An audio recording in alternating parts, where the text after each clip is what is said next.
Welcome to As Above, So Below Tarot. Today we're going to be discussing the fourth major trump, the Emperor.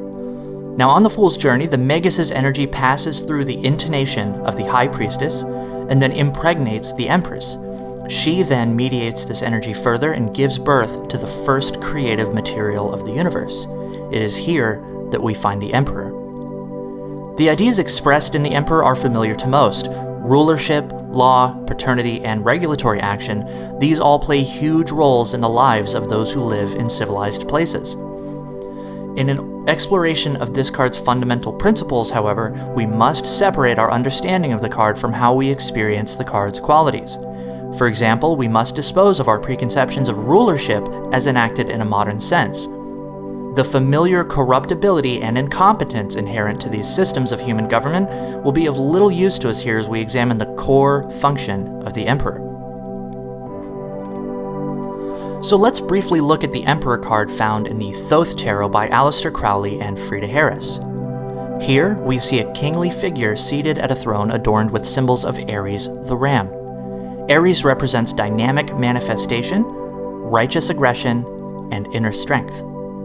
In Greek mythology, Ares is said to have had a golden fleece, an item that Jason and the Argonauts obtained to ensure Jason's victory against a usurper to his father's throne. In the Emperor's hands are a ram-headed scepter and an orb adorned with a Maltese cross. Crowley tells us plainly that this means his power and system of power are well established. At his feet is a shield representing gold and a lamb carrying a flag. On the lamb and flag, Crowley tells us that the ram is untamed, wild, and lonely, but that the lamb is tame, docile, and cowardly. This, he says, is the theory of government. At the Emperor's elbows are two 16-pointed stars. These are solar symbols, but they also represent loyalty, honor, and respect. His posture shape is that of the alchemical symbol for sulfur, which represents swift, creative energy. Crowley says of this energy, and I quote, "It must be noted that it represents sudden, violent, but impermanent activity. If it persists too long, it burns and destroys. More on this later." Finally, from behind the Emperor, we see a shining white light, which Crowley claims is shining from Chokmah, a Sephiroth in the Tree of Life, which represents divine creative wisdom, onto Tiferet, roughly meaning the divine individual or organized man in his words. In summary, according to Harris and Crowley, the Emperor is wisdom enacted upon creative growth, or, to put it in one word, order.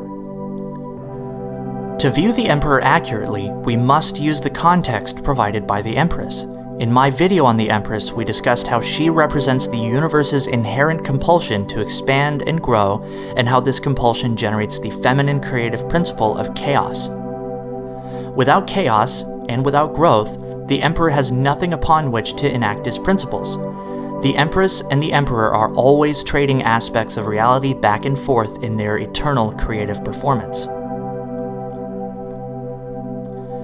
In nature, we find this chaos in the form of evolution, and we find order in the form of natural hierarchy, food chains, survival of the fittest, etc. In society, a simple example of chaos could be crime. Order is then manifested as law.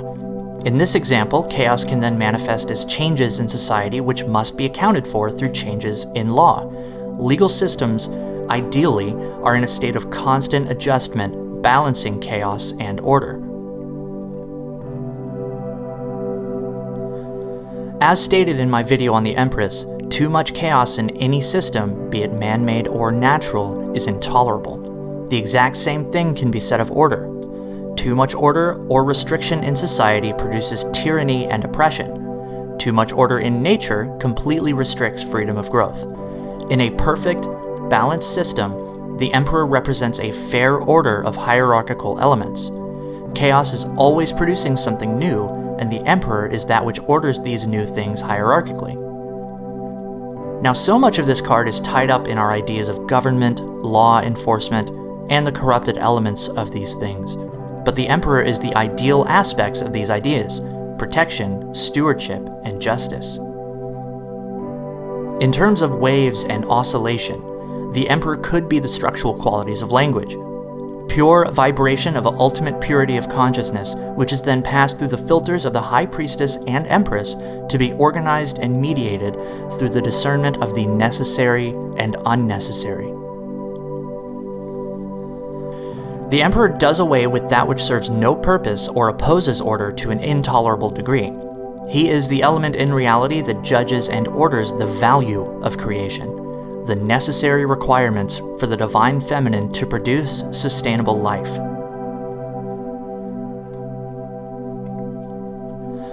Let's also take a look at the Emperor found in Rider-Waite-Smith's tarot deck, perhaps the most famous rendition of this card.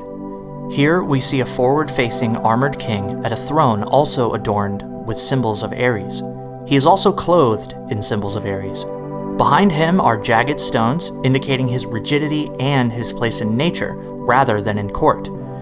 He is ancient and harsh in his appearance, royal and unmoving. In the pictorial key to the tarot, Waite tells us that the Emperor represents virile energy to which the Empress responds, but I do not believe this one-sided interpretation to be the case. Far be it from me to criticize a master, but to view the Emperor and Empress as anything but existing in a state of harmony is a fallacy. Sure, modern history shows us imbalance, but again, there is no Emperor without the Empress and vice versa. Waite also says that the Emperor is, quote-unquote, he who seeks to remove the veil of Isis, which speaks to uncovering the secrets of nature. It is here that we find the emergence of science, or at least the foundation of it. Science's ultimate goal is to attain knowledge of the workings of reality. It could be said as well that its goal is to order nature intellectually, but not necessarily in a hierarchical sense. More so, to place boundaries around the known and the unknown. That said, it is important to consider that boundaries naturally generate systems of value. Boundaries between the desirable and undesirable, strength and weakness, the necessary and unnecessary. Okay, so this card took me a while to work out, a long time. I had the video ready about 3 months ago, but recent events stopped me dead in my tracks and caused me to rethink my position on basically all of these concepts. The chaos that we've experienced over these past 4 or 5 months has tied in so directly with this card that I didn't think it was right to jump into it without some meditation. Admittedly, it's also partly because of its deceptive simplicity, and partly because the concepts it deals with are not necessarily exciting or fun. Now, some of our more vocal members of our society would argue that hierarchy is better regarded as evil than necessary. However, if we're to view tarot as describing truths inherent to our reality, hierarchy and boundaries must be seen as laws of nature, not constructs of human intellect. That said, hierarchy which is imposed on sovereign beings should be regarded with caution, reason, and in some cases, disdain, especially in places where no evidence of divine will exists. Alright, so that is my video on the Emperor. Thank you guys so much for watching. I will try to put out a new video soon. I'm probably going to be looking at a couple of deck reviews. I know I said in my intro video that I really don't like doing those. This is largely due to the fact that I don't like the way that a lot of those are done. Also, I want to thank and welcome the new subscribers. I hope you're all staying safe and healthy. Please let me know if you have any questions, if you want to shoot anything down that I've said in the comments below. I would really appreciate that too. Thank you again. This has been As Above, So Below Tarot. Peace out.